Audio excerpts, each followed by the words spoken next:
Doubt नहीं है ना इसमें? No ma'am. No ma'am. ठीक है, अब क्या करते हैं, अगला टॉपिक करते हैं। अगला टॉपिक है सिग्निफिकेंट फिगर्स। तो सिग्निफिकेंट फिगर्स का मतलब क्या है? Important numbers. जब भी सिग्निफिकेंट का मतलब है हमारे पास एक इंपॉर्टेंट चीजें की बात कर रहे हैं, इंपॉर्टेंट चीजें। जैसे अगर हम लोग आंसर लिख रहे हैं, जैसे अभी मैंने क्वेश्चन दिया था 8.00000, मैं 10 जीरो लगा दूं या 20 जीरो लगा दूं, आंसर सेम ही रहेगा ना? Yes ma'am. Yes ma'am. और अगर मैं बोलूं 100 रुपए और 1000 रुपए, फर्क हो गया? Yes ma'am. तो हमें ये देखना है कब जीरो या कोई भी नंबर इंपॉर्टेंट है और कब इंपॉर्टेंट नहीं। वही हमें इससे पता चलता है, सिग्निफिकेंट फिगर्स के रूल से पता चलता है। समझ आ गया हम करना क्या है अभी हमें? Yes ma'am. तो अब क्या करती हूँ, मैं रैंडम नंबर्स लेती हूँ। 456, इसमें कितने इंपॉर्टेंट नंबर्स हैं? इसमें 3 सिग्निफिकेंट फिगर्स हैं। ठीक है, तो मतलब जब भी कोई नॉन जीरो नंबर है वो हमेशा इंपॉर्टेंट है। तो इसके साथ मैं लिख सकती हूँ ऑल नॉन जीरो नंबर्स क्या है? इंपॉर्टेंट है। नॉन जीरो का मतलब जो जीरो नहीं है।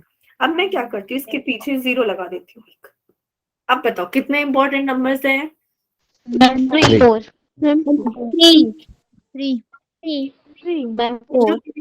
कुछ लोग कह रहे हैं 4। इस केस में भी ये इंपॉर्टेंट नंबर्स हैं। और वो कैसे हैं? जब मैं बोल रही हूँ 100 और 1000, तो उसके वो आपके लिए तब तक इंपॉर्टेंट नहीं होगा ना जब उसके पीछे रुपए नहीं लगे होंगे। 100 रुपए 1000 रुपए, जैसे ही रुपए लग गए आप सोचोगे बहुत फर्क है दोनों में। पर आप कह रहे हो 100 और 1000, तो जब तक आपके दिमाग में उसकी इंपॉर्टेंस नहीं होगी जब तक उसके पीछे कुछ लगा नहीं है। ये बात समझ आ गई? Yes ma'am. तो अभी मैंने क्या किया, 456 तो है पर उसके पीछे सिर्फ जीरो है, उसके साथ ये नहीं लिखा हुआ किस चीज के बारे में बता रहे हैं। तो इस केस में जीरो क्या है? Not important. तो यहाँ पे सिर्फ 3 सिग्निफिकेंट फिगर्स हैं। मैं क्या लिख देती हूँ, जीरो विदाउट यूनिट क्या हो जाता है? Not important. पर अगर मैं लिखूं 4560 सेंटीमीटर, अब मैंने सेंटीमीटर लगा दिया है, तो इस केस में मेरे पास 4 सिग्निफिकेंट फिगर्स हैं। ठीक है, जैसे पीछे यूनिट लग गई वो zero important. Yes ma'am. Zero important units. ये बात समझ आ गई सबको? Yes ma'am. आप ये करते हैं और एग्जाम्पल। मैं लिखती हूँ यहाँ पे 405। इसमें कितने सिग्निफिकेंट फिगर हैं?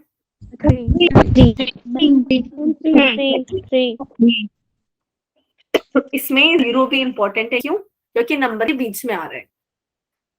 जीरो बिटवीन नंबर्स क्या होता है? इंपॉर्टेंट होता है। अब मैं क्या करती हूँ, ऐसे लिखती हूँ 5.0। अब बताओ 1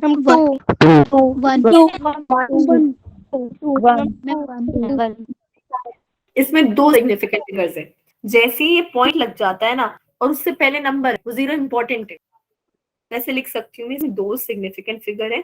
और रूल क्या होता है, जीरो के साथ अगर नंबर है और डेसिमल है तो वो क्या हो जाता है? इंपॉर्टेंट हो जाता है। ऐसे ही अगर मैं जैसे ये लिख रही हूँ 550 पॉइंट, अब पॉइंट लग गया ना और नंबर भी है, तो ये वाला जीरो भी इंपॉर्टेंट है।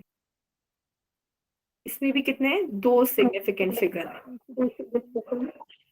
डाउट तो नहीं है मैं जो बात बोल रही हूँ उसमें? No ma'am.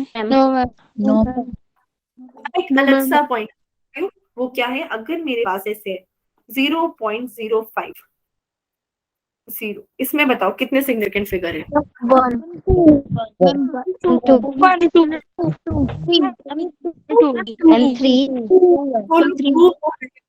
बोल रहे हैं, वेरी गुड, बहुत सही बोल रहे हो आप लोग।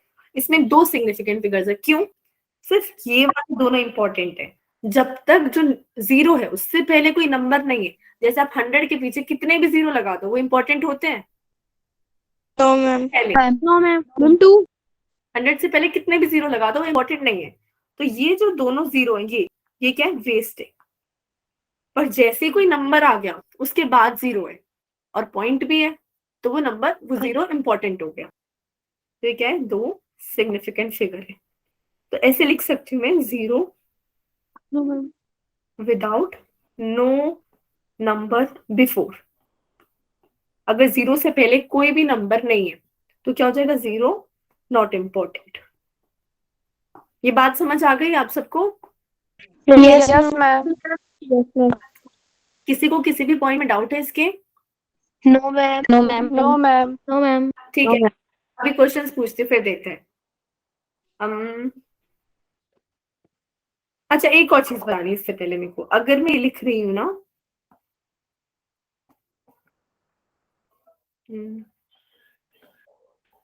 ऐसे, Yes, ma'am. एक Yes, ma'am.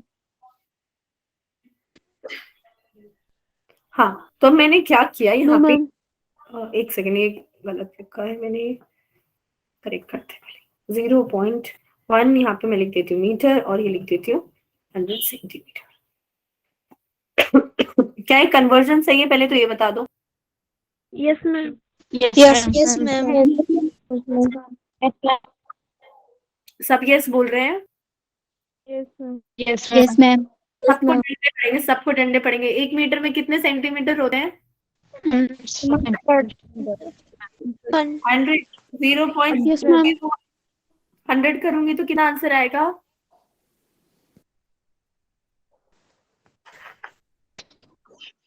बताओ।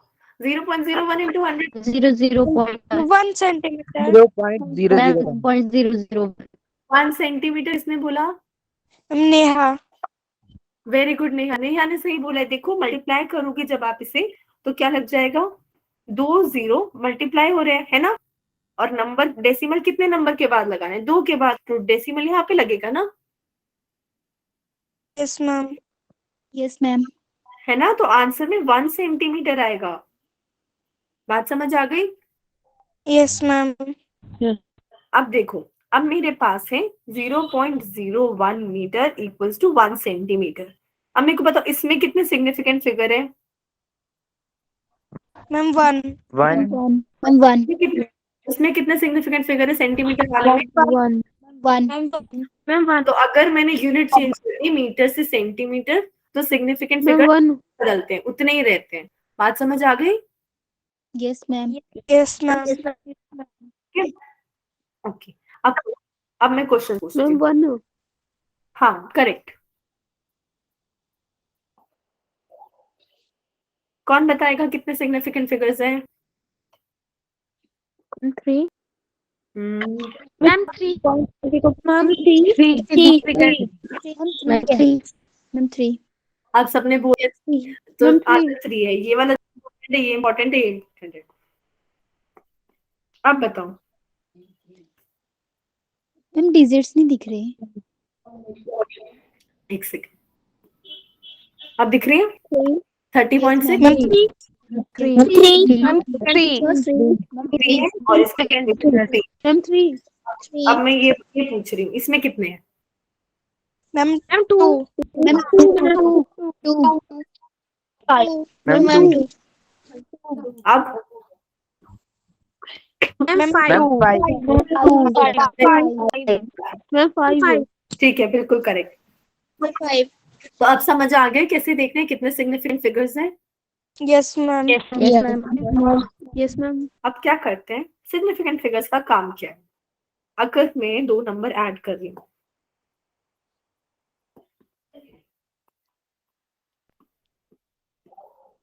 यही आएगा answer? Yes, ma'am. Yes, ma'am. Yes, ma'am. Yes, ma'am. को ना थोड़ा चेंज कर देते हैं ताकि वो पॉइंट क्लियर हो जाए। यहाँ पे 6 और अब मैंने ऐड किया। तो जब हम ऐड या सब्ट्रैक्ट करेंगे तो एक रूल लगता है। किसी को पता है रूल क्या होता है? आप सबने हैंड्स कर रखा है, आपको पता है? नेहा, मनीषा, नहीं पता है किसी को भी? ठीक है, मैं बताती हूँ। तो जब हम ऐड करते हैं ना 2 नंबर को, तो ये ऐसे नहीं लिख सकते। हम क्या देखते हैं, मिनिमम नंबर ऑफ डेसिमल। मतलब देखते हैं सबसे कम डेसिमल नंबर किसमें, इसमें तो 2 डेसिमल है ना, यस और मैम। इसमें 1 डेसिमल है। तो कम किस में, ऊपर वाले में, और कितने कम है, 1। तो जितने कम से कम डेसिमल होते हैं आंसर में भी उतने ही होने चाहिए, उससे ज्यादा नहीं। तो हमारे आंसर में सिर्फ 1 ही डेसिमल होना चाहिए था। ये जो 6 वाला हो जाएगा इसको मेरे को हटाना है। ये बात समझ आ गई? Yes Yes, ma'am. yes, ma'am. Yes ma'am. अपनी Yes, किसी- करना. मैं ऐसे बोल रही हूँ कि जब भी हम ऐड करते हैं तो हमें देखना है कि जो जो नंबर ऐड कर रहे हैं उनमें सबसे कम डेसिमल नंबर कितने हैं। जैसे इस केस में 4.6 में है सबसे कम, और वो कितना है, 1 है। तो आंसर में भी सिर्फ 1 ही डेसिमल नंबर होना चाहिए। उसके अलावा अगर कुछ आ रहा है, जैसे यहाँ पे 6 आ रहा है, तो मेरे को वो हटाना है, भगाना है उसे। अब समझ आ गया सबको? Yes Yes, ma'am. अगर भगाना है तो उसका भी तरीका है, आप अपनी मर्जी से नहीं भगा सकते कि चलो ठीक है मैं तेरे को बस हटा ही देता हूँ और कुछ नहीं करूंगा।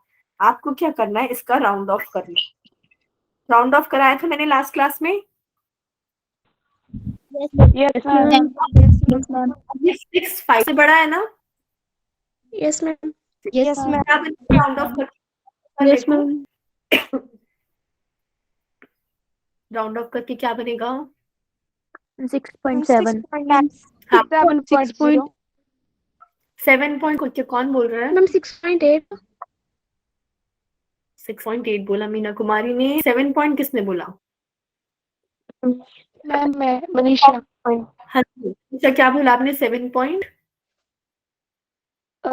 0. करेक्ट, मनीषा का करेक्ट है। अब देखते हैं कैसे करेक्ट है। मेरे पास है 6.9, उसमें मेरे को क्या करना है, सिर्फ 1 ऐड करना है ना, इस नंबर में। तो जिसने 8 बोला था वो ध्यान से देखो, कभी भी सब्ट्रैक्ट नहीं होता है, ऐड ही होता है हमेशा, मीना कुमारी, ठीक है, उसका ध्यान रखना। तो यहाँ पे 9 में मैं 1 ऐड करूंगी।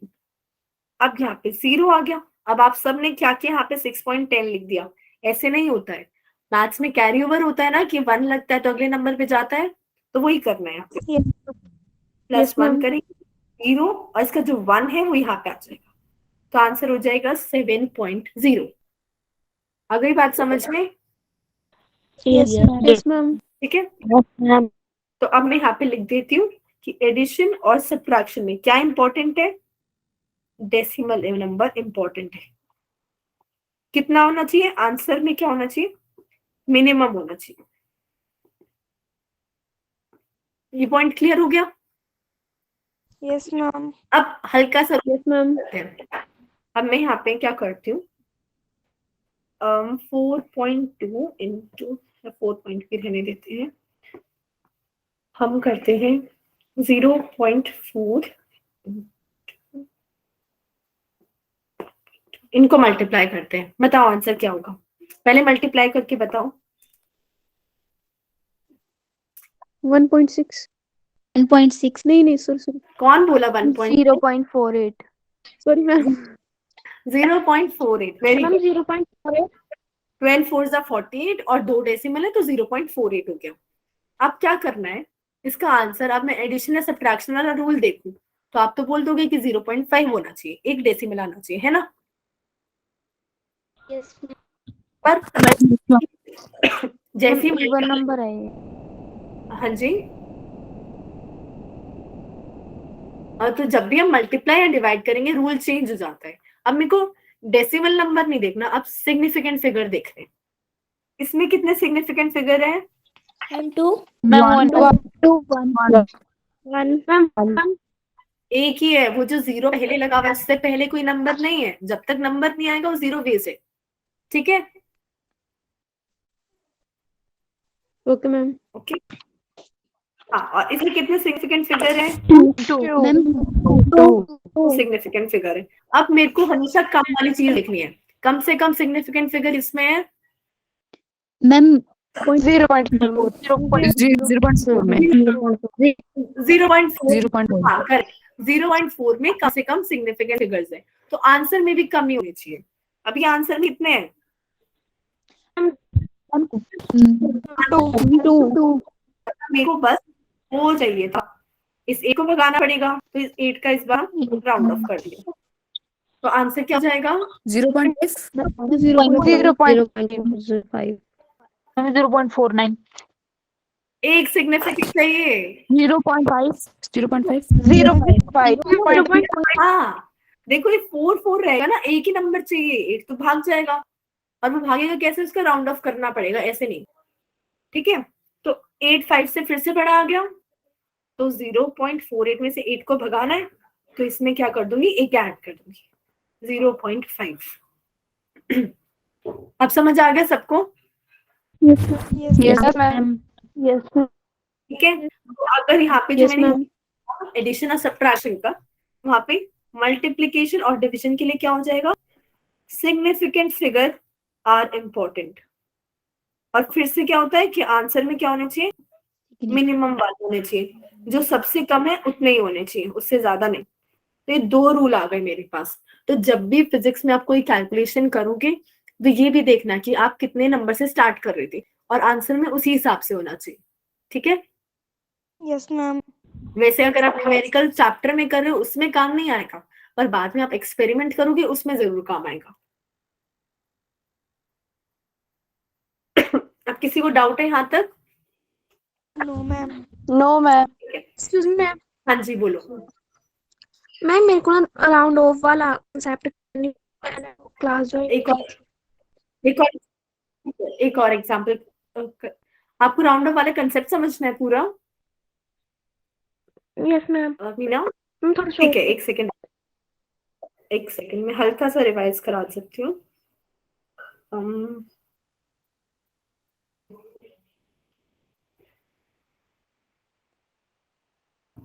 देखो, यहाँ पे टेबल बनी हुई है, इसमें क्या बनाया मैंने, अगर हमें ये देखना है कि जो नंबर राउंड ऑफ कर रहे हैं वो 5 है, 5 से बड़ा है या 5 से छोटा है। सब रिवाइज कर लो एक बार। अगर वो 5 से छोटा है, जैसे मैंने इस केस में बनाया कि अगर वो 5 से छोटा है तो हम क्या करेंगे, हम कुछ भी नहीं करेंगे। पर अगर वो 5 से बड़ा है तो मैं क्या करूंगी, पहले वाले नंबर में हमेशा +1 कर दूंगी। फिर तीसरा केस है, अगर वो 5 है तो मेरे को ये देखना उससे पहले वाला नंबर ऑड है या इवन है। जैसे मैंने कुछ एग्जाम्पल लिए यहाँ पे। फर्स्ट वाले में क्या है, मेरा यहाँ पे 5 तो आ रहा है पर पहले वाला नंबर इवन है, तो मैंने एज इट इज लिख दिया 53.64। अगले में 5 तो है पर पहले वाला नंबर ऑड है, तो मैंने एक इंक्रीज कर दिया। फिर उससे अगले इस वाले में मैंने क्या किया है, 8 आ रहा है, 8 5 से बड़ा है, तो पहले वाले नंबर में एक नंबर इंक्रीज हो गया। अब क्लियर है मीना? Yes ma'am. ठीक है, इसका एक स्पेशल केस भी था यहाँ पे कि अगर 5 तो आ रहा है पर 5 के बाद कोई नंबर है तो भी +1 होगा, क्योंकि वो 50 से तो ज्यादा ही है ना। 5 का मतलब 50 या 500, तो अगर उससे थोड़ा सा भी ज्यादा है तब भी हम +1 करेंगे।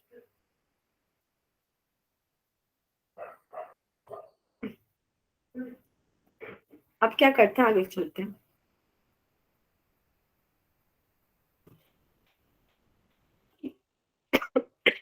कि मैंने क्या लिखा है ऊपर, एरर्स क्या मतलब Error. का? एरर्स मैम गलतियाँ एरर्स गलती गलती किस मिस्टेक पे? आपको आपकी मम्मा ने बोला कि ठीक है मैं ना बाहर जा रही हूँ, आपने ये दूध को बॉईल कर देना, आपने क्या किया, फोन में लग गए और दूध क्या है, सारा निकल गया। आपने गलती कर दी ना। Yes ma'am. आपने वो सही तरीके से नहीं किया तो एरर हो गया। तो एरर ना 3 तरह का होता है। Yes ma'am. Yes, ma'am. Absolute सिर्फ एरर। Absolute. नहीं, वो वाली बात नहीं कर रही हूँ मैं भी। सिस्टमैटिक और रैंडम एरर। सिस्टमैटिक, ग्रॉस और रैंडम एरर। सिस्टमैटिक का मतलब है आप दूध उबाल रहे थे, आपने फोन भी नहीं लिया हाथ में, आप पूरा देख रहे थे, पर गैस एकदम से तेज हो गई, तो वो क्या आपकी गलती है? No ma'am. वो नो मैम। गलती है, जिस पे आप काम कर रहे थे उसकी गलती है। तो अगर आप कोई एक्सपेरिमेंट कर रहे हो और जिस चीज से आप एक्सपेरिमेंट कर रहे हो वही खराब है, तो वो आपकी गलती नहीं, वो सिस्टम की गलती है। तो ऐसे एरर को बोलते हैं सिस्टमैटिक एरर, वो सिस्टम के कारण होता है। ग्रॉस एरर का मतलब क्या है, आप सब कुछ सही था, गैस तो सही चल रही थी, आपका ही ध्यान नहीं था, आप फोन में लगे हुए थे, रील्स चला रहे थे, तो वो आपकी गलती है, तो आपकी केयरलेसनेस के कारण हो रहा है। ऐसे एरर को कहते हैं ग्रॉस एरर। अब रैंडम एरर क्या है, आप दिन में 10 काम करते हो, उनमें से एक काम कभी कभी गलत हो जाता है, आपको भी नहीं पता भाई कैसे गलत हो गया, उसे क्या कहते हैं, रैंडम एरर, कि हमें नहीं पता क्या कारण था पर हो गया गलत। Unknown reason. Unknown reason, very good. तो अगर मेरे को, हम यहाँ सिस्टमैटिक एरर की बात नहीं करेंगे क्योंकि वो हम सिस्टम बदल सकते हैं। ग्रॉस एरर आपको खुद इंप्रूव करना पड़ेगा, इतना फोन मत चलाओ। पर रैंडम एरर अगर मेरे को ठीक करना है, तो अगर आप दिन में 10 में से एक काम गलत कर रहे हो, तब अगर बहुत सारे काम करोगे तो उसमें से तो थोड़े से ही गलत होंगे ना। तो अगर मेरे को रैंडम एरर कम करना है तो मैं क्या करूंगी, बहुत सारी रीडिंग्स लूंगी, ताकि जो एक आधी गलत आ रही है वो भी कोई बात नहीं, चल जाएगा, इतना तो गड़बड़। बात समझ आई है मेरी? Yes, ma'am. ma'am. Yes, ma'am. Random error के लिए क्या करती हूँ, मैं लेती हूँ मल्टीपल रीडिंग। रीडिंग का मतलब है जब कोई एक्सपेरिमेंट करते हैं ना, आप उसकी वैल्यूज लेती हूँ। तो रैंडम में क्या, कैसे कम कर सकती हूँ, I am taking multiple reading. अब सपोज करते हैं मैंने एक लेंथ मेजर करनी है एक टेबल की। मैम सेकंड और थर्ड एक्सप्लेन कर दो। ओके, देखो क्योंकि ग्रॉस का मतलब है आपकी खुद की लापरवाही, केयरलेसनेस। आपको दूध उबालना था, आप फोन में लग गए, आपने ध्यान नहीं दिया। आपको एक्सपेरिमेंट करना था, टेबल का साइज नापना था, आपने सोचा कोई बात नहीं ना, थोड़ा सा ही तो बच्चा, अपने हिसाब से लिख देती हूँ मैं, तो वो आपकी गलती है। रैंडम एरर में आपको भी नहीं पता, सिस्टम भी सही है, आपने भी सही किया, आपको नहीं पता गलती कैसे हुई। ठीक है, 100 में से एक बार कभी कभी ऐसा हो जाता है, क्या होता है, रैंडम। Yes, ma'am. ठीक है, अब आगे चलते हैं। Yes, ma'am. अब क्या करते हैं, मान लेते हैं मेरे को एक टेबल की लेंथ मेजर करनी है, मैंने 5 बार करा, तो अलग अलग लेंथ आ रही है, A1, A2, A3, A4, A5, ये 5 लेंथ आई। अब आपको मैम को बताने की क्या लेंथ है, आप क्या पांचों की पांचों बताओगे? No, ma'am. No, ma'am. आप एवरेज ले लोगे कि मैम इतनी लेंथ है ना? Yes, ma'am. आपके हिसाब से Yes, ma'am. एवरेज आ रहा है वही सही आंसर है ना, जो एवरेज आ रहा है Yes, ma'am. वो एवरेज ले लेते हैं। Yes, मतलब ma'am. क्या, उन सबको ऐड करके डिवाइड बाय 5, जितने नंबर है उतने से डिवाइड करना, और यही आपके पास आपके हिसाब से असली वैल्यू है ना। Yes, ma'am. Yes, ma'am. Yes, ma'am. इसके लिए मैं बोल सकती हूँ उसे मीन वैल्यू। और अभी आपने बोला यही आपकी क्या है, असली वैल्यू, ट्रू या एक्चुअल वैल्यू। तो अगर मैं एवरेज लूं तो वो मेरे को क्या देगा, असली या एक्चुअल वैल्यू। अब एग्जांपल लेते हैं इसके लिए, जैसे अगर मेरे पास है 10, 10.1, फिर मेरे पास आ रहा है 10.1, 10.2, 10.1, तो मेरे को बताओ एवरेज कितना आएगा? 10.1. 10.1. बड़ी जल्दी निकाला, वेरी गुड। मैंने 4 बैच में क्लास ली है, सिर्फ आप लोगों ने करेक्ट आंसर दिया इसका, वेरी गुड। 10.1 आया आंसर। ठीक है, तो हमने क्या किया, हमने एवरेज वैल्यू निकाली, तो मेरे पास 10.1 आ गई। तो असली आंसर क्या है, 10.1, जो आप मैम को बताओगे। पर क्या ये सारी वैल्यू मैच कर रही है? एक तो 10 है, वो उससे छोटी है, No, ma'am. एक 10.2 है, उससे Ma'am. और कुछ वैल्यू सही भी है। No, ma'am. तो अब क्या करूंगी, मैं इन सबका डिफरेंस फाइंड करती हूँ। अगर मैं ये एवरेज वैल्यू में से हर एक वैल्यू माइनस कर दूं, आई का मतलब है यहाँ पे कि आई 1 भी हो सकता है, 2 भी, जितनी वैल्यू सबकी एक एक करके हम डालेंगे। और ये मैंने यहाँ पे 2 डंडे लगा दिए। इन 2 डंडों का मतलब क्या है? Ma'am, parallel है ये. Magnitude parallel. Ma'am, Ma'am, parallel. सभी पैरेलल लाइन बोल रहे हो? Ma'am, magnitude. हाँ, मैग्नीट्यूड बोल सकते हैं आप। Magnitude. जब भी 2 पैरेलल लाइन आ रही है ऐसे, उसको याद रखना, ये होता है मॉड। Ma'am, mod. हाँ, जिसने मॉड बोला वेरी गुड। मॉड का मतलब है उसके अंदर में कुछ भी डालो वो उसे पॉजिटिव ही कर देता है, पॉजिटिव एनर्जी इसके पास। Yes, ठीक ma'am. है, आप इसको अगर -2 भी दोगे ना, वो उसको भी +2 कर देगा। ये क्या करेगा, सब नंबर को पॉजिटिव कर देगा। अब क्या करते हैं, फाइंड करते हैं। मेरा जैसे फर्स्ट वैल्यू थी 10, तो 10.1 में से मैंने 10 को सब्ट्रैक्ट किया, कितना आंसर आएगा? 0.1. 1। ऐसे ही सेकेंड वैल्यू के लिए करें, 10 में से 10.1 को करा तो 0 आ गया। फिर उससे Ma'am. Yes, ma'am. तो उसके लिए 0 आ गया। अब 10.2 के लिए आएगा, Ma'am, 0.1. 0.1. 0.1 आया, क्योंकि मॉड लगा हुआ है, वो नेगेटिव आंसर नहीं देगा, पॉजिटिव देगा। उसके अगला भी मेरे पास 10.1 ही था, तो इसके लिए भी 0 आ गया। 0 ये अलग अलग वैल्यू के लिए डिफरेंस निकाल लिया। यही मेरी गलती है ना कि आंसर से कितना अलग आ रहा है मेरी सारी रीडिंग्स। 0.1 तो इसको डेल्टा ए, ये है मेरा delta A1, delta A2, delta A3, delta A4, delta A5। मैंने क्या किया, मेरी जो हर एक वैल्यू आ रही थी उसको कंपेयर किया असली आंसर से कि वो उससे कितना अलग है ना? यही है ना, यही किया है मैंने। कि यस मैम। तो वो इसी चीज को बोल रही हूँ इन सबको एब्सोल्यूट एरर। एक्चुअल में मेरी गलती क्या है, मीन वैल्यू में से अगर मैं कोई भी वैल्यू सब्ट्रैक्ट करूं, जैसे आपको पता है टेबल का साइज 10 है, आपका आंसर आया 9, तो कितनी गड़बड़ी आई? 1 सेंटीमीटर की। वही क्या मेरा एब्सोल्यूट एरर। Yes ma'am. अब इन सबको ऐड करके, मतलब डेल्टा A1 इन सबको ऐड कर दूं 5 तक, और अब इनका मीन ले लूं, तो क्या आंसर आएगा? 0.2/5। ये हो गया 0.04। यही आएगा मेरे पास। Yes ma'am. Yes ma'am. तो अब ये किसका मीन है? एब्सोल्यूट एरर का। तो मैं इसको बोलूंगी एब्सोल्यूट मीन एब्सोल्यूट एरर। बात समझ आ गई? इसको क्यों बोला मीन एब्सोल्यूट एरर? क्योंकि एब्सोल्यूट एरर। और इसको मैं लिखती कैसे हूँ? डेल्टा ए मेरा क्या था? Absolute error. अब उसका क्या करा मैंने? मीन कर दिया। ठीक है? Yes ma'am. Yes ma'am. अब क्या करते हैं, एक और चीज करते हैं। अब जो मेरे पास ये आया था स्टार्टिंग में, अभी मेरे पास आया एरर और एक स्टार्टिंग एक्चुअल वैल्यू निकाली। जैसे इस क्वेश्चन में मेरे पास मीन कितना है? 0.04 और एक्चुअल वैल्यू आई थी 10.1। इनको डिवाइड कर देते हैं, और यहाँ पे अगर इसको आप डिवाइड करोगे ऑलमोस्ट ये आ रहा है 0.004। ठीक है? Yes, तो ma'am. ये जो फ्रैक्शन है जो मैंने अभी निकाला है कि कितनी गड़बड़ थी अपॉन असली चीज क्या थी, ये क्या है? मेरा फ्रैक्शन बताता है कि कितना फ्रैक्शनल एरर हुआ। जैसे एरर को मैंने फ्रैक्शन में लिख दिया, वो हो जाएगा फ्रैक्शनल एरर या फिर रिलेटिव एरर। और अगर मैं इस चीज को क्या कर दूं, 100 से मल्टीप्लाई कर दूं, डेल्टा, परसेंटेज एरर। तो ये क्या बनेगा मेरा? Percentage error. इतना सबको क्लियर हो गया? Yes ma'am. Yes ma'am. Yes ma'am. जैसे इस वाले केस में परसेंटेज एरर कितना है? 0.4%।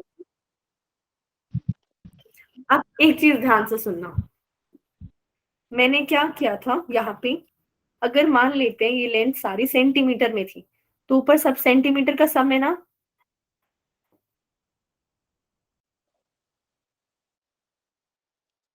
Yes ma'am. और डिवाइड बाय 5, तो इस सेंटीमीटर के साथ सेंटीमीटर लगा हुआ है। Yes ma'am. Yes ma'am. आपसे ध्यान देना, इस स्टेप में ये सारे डिफरेंस लिए थे, ये भी सेंटीमीटर था और ये सेंटीमीटर था, तो सेंटीमीटर माइनस सेंटीमीटर क्या होगा? सेंटीमीटर। सेंटीमीटर। तो ये सेंटीमीटर है। अब मैंने इन सबका एवरेज लिया था, तो सेंटीमीटर अपॉन नंबर या सेंटीमीटर अपॉन 5 क्या हो जाएगा? सेंटीमीटर। सेंटीमीटर। तो ये भी सेंटीमीटर हो गया। अब क्या करती हूँ मैं, नेक्स्ट पेज में। अब देखो ये भी मेरा सेंटीमीटर है, ये भी मेरा सेंटीमीटर है, तो ये क्या हो गया? क्या इसके साथ सेंटीमीटर लगेगा 0.004 के साथ? Yes ma'am.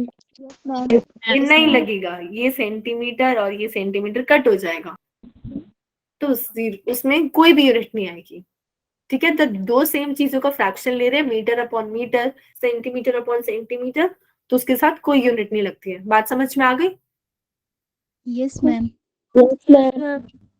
तो अब मैं आंसर लिखना बताती हूँ कि हम आंसर कैसे लिखते हैं। जब फाइनल आंसर लिखेंगे तो कैसे लिखेंगे? फाइनल आंसर पहले तो असली चीज से बना हुआ है कि ए एम, जहां से मैंने शुरू किया था। अब इसके बाद मैंने लगाया प्लस माइनस। प्लस माइनस का मतलब क्या है? अगर जैसे मैम आपको बोल रहे हैं कि बच्चे आपके मार्क्स आए 90 के आसपास, तो वो 88 भी हो सकते हैं, 92 भी हो सकते हैं, है ना? थोड़े से कम भी, थोड़े से ज्यादा भी। ऐसे ही एरर से वैल्यू थोड़ी ज्यादा भी हो सकती है और थोड़ी कम भी हो सकती है। बात समझ में आ गई? प्लस माइनस क्यों लगा है? Yes, ma'am. Yes, ma'am. वो भी चीज प्लस माइनस के बाद लिखी जाएगी, वही मेरी गड़बड़ है। तो दो तरीके Yes, ma'am. या तो मैं इसके बाद ये मीन एब्सोल्यूट एरर लिख दूं, या फिर इसके बाद ये परसेंटेज एरर लिख दूं। ये दो तरीके हैं। अब ये देखो, ये मेरा सेंटीमीटर में होता है और ये भी सेंटीमीटर में होता है। जो भी यूनिट है, अगर केजी में है तो केजी आएगा। तो इन दोनों के साथ तो यूनिट लगेगी, पर इधर परसेंटेज में कोई यूनिट लगती है? No, ma'am. इसके साथ यूनिट नहीं लगेगी, पर इसके साथ अभी भी यूनिट लगेगी। ठीक है, इतना ध्यान रखना बस। Yes, ma'am. तो ये समझ आ गया कि एरर में हम ये बेसिक चीजें कैसे करते हैं। Yes, ma'am. Yes, ma'am. थोड़ा आगे चलते हैं। मान Yes, लेते ma'am. हैं मेरे पास एक लेंथ है 15 प्लस माइनस 0.1 सेंटीमीटर। अब मेरे को बताओ इसमें असली चीज क्या है और एरर क्या है? Ma'am, 15 Ma'am, true value number 15 error है. 0.1. ठीक है, Is error. ट्रू वैल्यू 15 है और एरर कितना है? 0.1 है। अब मैंने क्या किया, एक और लेंथ ले ली, Yes, ma'am. 10 plus minus 0.2 centimetre. ठीक है, इसमें भी 10 ट्रू वैल्यू है, 0.2 एरर हो गया। अब मैं आपको बोल रही हूँ कि मेरे को ना टोटल लेंथ बतानी है, इन दोनों को जोड़ के कितनी बनेगी। तो इतना ध्यान रखना, गलती में गलती जोड़ना और ट्रू वैल्यू में ट्रू वैल्यू जोड़ना। जैसे 15 है तो 15 में हम 10 को ही जोड़ेंगे, 15 में 0.1 या 0.2 को कभी मत जोड़ना, वो एरर है। एरर एरर में जुड़ता है और ट्रू वैल्यू में जुड़ती है। तो अगर मैं प्लस कर रही हूँ तो मेरे को बताओ प्लस करके क्या आएगा answer? Ma'am, 25. 0.3 centimeter. 25 plus minus 0.3. 0.3 0. centimeter. 25 plus minus 0.3 centimetre. बिल्कुल सही बोला। हमने क्या किया, पहले इन दोनों को ऐड कर दिया, फिर इन दोनों को ऐड कर दिया। अब मैं क्या बोलती हूँ, आपको इनको ना माइनस करना है। अब बताओ। Ma'am, 5 plus 5 plus minus 0.1 centimeter. 0.1 centimeter. कौन बोला 0.3? ठीक है, सिर्फ नेहा 0.3 बोल रही है ना, बाकी सब तो 0.1 बोल रहे हैं। Yes, ma'am. अच्छा, अब एक बार बताओ, आपने ना एक जगह आपने कप तोड़ दिया घर में और एक जगह आपने टीवी तोड़ दिया, ठीक है, डांट तो दोनों के लिए पड़ती है ना। Yes, ma'am. Yes, ma'am. गलती दोनों करी है, तो ये थोड़ी है अगर आपको डिफरेंस बताना है तो एक गलती माफ हो जाएगी, एक गलती चल जाएगी। गलती दोनों ही है, दोनों के लिए डांट पड़ेगी। तो एरर कभी भी सब्ट्रैक्ट मत करना, एरर हमेशा ऐड ही होता है। Yes, ma'am. जितनी गलती करोगे उतनी डांट पड़ती जाएगी। तो एरर को कभी भी सब्ट्रैक्ट मत करना लाइफ में। तो अगर चाहे मेरे को सब्ट्रैक्ट करना है तो भी एरर तो ऐड ही होगा। 0.3 ही आएगा। नेहा बिल्कुल करेक्ट बोला आपने। अब मुस्कान कोई डाउट है? No, ma'am. ओके, तो इतना याद रखना, जो ट्रू वैल्यू है वो ट्रू काम करती है। अगर ऐड कर रहे हैं तो ऐड ही होगी और सब्ट्रैक्ट कर रहे हैं तो सब्ट्रैक्ट ही होगी। पर एरर हमेशा ऐड होता है, चाहे आप एडिशन का क्वेश्चन कर रहे हो, सब्ट्रैक्शन का क्वेश्चन कर रहे हो। इसके साथ मैं लिख भी देती हूँ, एरर इज ऑलवेज एडेड। चाहे हम लोग L1 प्लस L2 करें या फिर L1 माइनस L2 करें। बात समझ में आ गई सबको? Yes, ma'am. Yes, ma'am. Yes, ma'am. Yes, ma'am. Okay, आप मल्टीप्लाई करते हैं तो उसके लिए क्या तरीका होता है वो भी देखना पड़ेगा हमें। तो मल्टीप्लाई का देखते हैं। मान लेते हैं, पहले इसी का चलो एक और क्वेश्चन करते हैं। मल्टीप्लाई वाला ना बड़ा टॉपिक है, इतना नहीं है।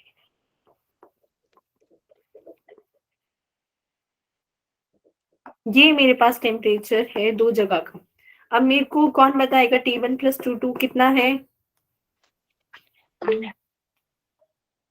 आप रुक जाओ नेहा। हाँ विशाल बोलो। मैम मैम T1 का आ जाएगा 100 और T2 का आ जाएगा 75. मैं T1 प्लस T2 बोल रही हूँ। Final answer.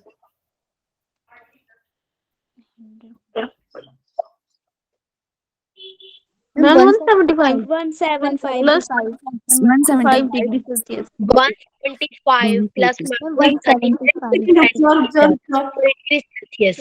सब लोग 175 plus minus 35 degree Celsius.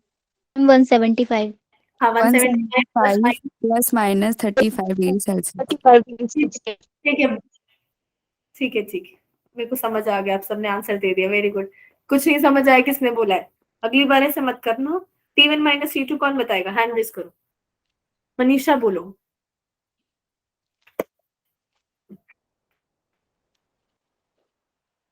मुस्कान,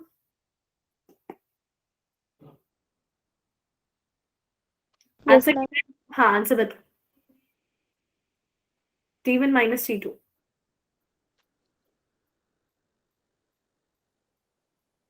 मुस्कान। Yes, ma'am. अरे दूसरी वाली मुस्कान भी है ना, एक येलो वाली, उसने हैंड रेज कर रखा था। ठीक है जगदीश आप बताओ। Ma'am 25 plus minus 35 degree Celsius. 25 25 plus minus 35 degree Celsius. Hand raise करके कहाँ गायब हो जाते हो सब लोग, गलत आ रहा है तो क्या हो गया, एक बार ट्राई तो करूँ, पता चलेगा मेरे को समझ आया या नहीं आया। पेपर में मैं नहीं आ सकती ना हेल्प कराने, अभी तो करवा सकती हूँ। ठीक है तो ये तो हो गया प्लस वाला। अब मल्टीप्लाई वाला मैं फॉर्मूला समझा देती हूँ क्वेश्चंस, ताकि नेक्स्ट क्लास में ट्राई करेंगे ना तो फटाफट हो जाएगा आपके संडे का प्रिपेयर। मान लेते हैं मेरे पास है एक लेंथ ये है और एक ये मेरे पास लेंथ और ब्रेड्थ दे रखी है एक रेक्टेंगल की, और मेरे को ना एरिया बताना है इस केस में। तो एरिया कैसे बनता है रेक्टेंगल का, दोनों को मल्टीप्लाई करके ना। Yes. तो मान लेते हैं एरिया क्या लिखा है मैंने यहाँ पे, लेंथ मल्टीप्लाई बाय ब्रेड्थ। अब जब दोनों में एरर दे रखा है तो आंसर में भी कुछ एरर आएगा, a plus minus delta A. तो जैसे मैंने पहले बताया था ट्रू वैल्यू में ट्रू ही चीज होगी, चाहे मल्टीप्लाई हो। अगर मैं ये निकाल रही हूँ सपोज x जो बन रहा है l मल्टीप्लाई बाय b, ठीक है, और ये है x plus minus delta x। ठीक है दोनों क्वेश्चन है तो दोनों ही केस में ट्रू वैल्यू में ट्रू काम करना है। जैसे फर्स्ट वाले में a क्या बनेगा मेरे पास, l1 मल्टीप्लाई बाय b1। ये बात समझ आई है, मैंने क्या किया असली Yes, ma'am. और दूसरे वाले केस में x क्या बन Yes, जाएगा, ma'am. l1 divide by b1। Clear हो गया सबको। Yes, ma'am. अब क्या, Yes, ma'am. अब एरर कैसे निकालेंगे, Ma'am. एरर जैसे हमने अभी डायरेक्ट प्लस और माइनस किया था वैसे नहीं करना है, इसके लिए फॉर्मूला है। हम यहाँ पे सिर्फ एरर नहीं लेंगे, हम लोग लेंगे रिलेटिव एरर। रिलेटिव एरर का मतलब क्या है, जो फाइनल आंसर में आ रहा है।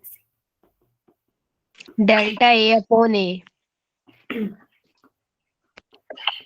ये क्या है, ये वो दो चीजें हैं जो मल्टीप्लाई हो रही थी या डिवाइड, उनका रिलेटिव एरर है। वो क्या किया मैंने, ऐड कर दिया, और उससे क्या बन जाएगा मेरा आंसर का रिलेटिव एरर। ये बात समझ आई है सबको। Yes, ma'am. Ma'am, repeat for me. मैं क्या कह रही Ma'am, please हूँ, हम repeat for me. यहाँ पे एरर को ऐड नहीं करेंगे, हम रिलेटिव एरर को ऐड करेंगे। जैसे ये क्या है मेरा, जो चीज पहली चीज थी जो मल्टीप्लाई हो रही थी उसका एरर था, और ये जो दूसरी चीज मल्टीप्लाई हो रही थी उसका एरर था, और फिर क्या बना मेरा फाइनल आंसर का ये एरर। और ये भी मेरे पास क्या बना है, मेरे पास यहाँ पे फ्रैक्शनल एरर बना। ठीक है Yes, ma'am. Okay. Yes, ma'am. यहाँ पे क्या कर रहे हैं, हम सिर्फ वो नहीं ले सकते कि सिर्फ इसका एरर लिया और दूसरे का एरर लिया और उन दोनों को ऐड कर दिया। हमें क्या करना है, यहाँ पे फ्रैक्शनल एरर लेना है। ये बात समझ आ गई आपको। Yes, ma'am. Yes, Yes, ma'am. ma'am. तो अब इसका मतलब क्या है वो देखते हैं एक बार। अच्छा ये फॉर्मूला जो है ना, अगर ये डिवाइड वाला क्वेश्चन होता तो भी सेम फॉर्मूला है। Yes, ma'am. डिवाइड से फर्क नहीं पड़ेगा फॉर्मूले में, डिवाइड Yes, में भी ma'am. सेम ही तरीका है। बस ये है कि ट्रू वैल्यू अगर मल्टीप्लाई है तो ऐसे निकलेगी और डिवाइड है तो ऐसे निकलेगी। अब जैसे मान लेते हैं कि मेरे पास है ये L1 ले लेते हैं 100 प्लस माइनस 0.1 सेंटीमीटर, और B1 ले लेते हैं, ये है मेरे पास। अब मेरे को फिर से मल्टीप्लाई करना और एरर बताना है, तो पहले तो डायरेक्ट मल्टीप्लाई कर देते हैं असली चीज के लिए। कितना आंसर आ जाएगा? 1. 1। कौन बोला 1? मैम नहीं 1 नहीं आएगा. 100 into 50 नो मैम 1 होगा। 5000 हो जाएगा। 5000. हाँ, 5000 ये असली चीज को असली के साथ मल्टीप्लाई कर दिया। ठीक है, L1 यहाँ पे मैंने L1, ठीक है, L1 into B1 की असली चीज को मल्टीप्लाई कर दिया। अब क्या करना है मेरे को, जो फाइनल आंसर है उसके लिए देखते हैं। कुछ मान लेते हैं आंसर बन रहा है x plus minus delta x, तो ये तो पूरा क्या हो गया, मेरा x बन गया है ना। अब मेरे को डेल्टा x निकालना है, वो कैसे निकालेंगे, मैं लिख देती हूँ यहाँ पे जी।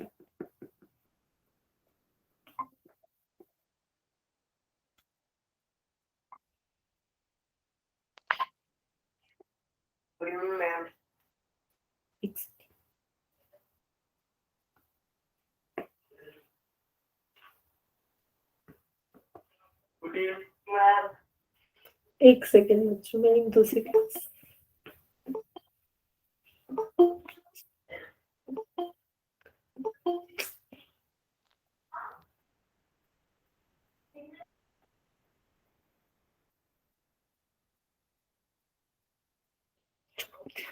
तो मेरे पास यहाँ पे क्या आ गया, delta L1 upon L1 plus delta B1 upon B1। ठीक है, ये है मेरे पास। अब मेरे को ये बताओ L1 में एरर कितना है?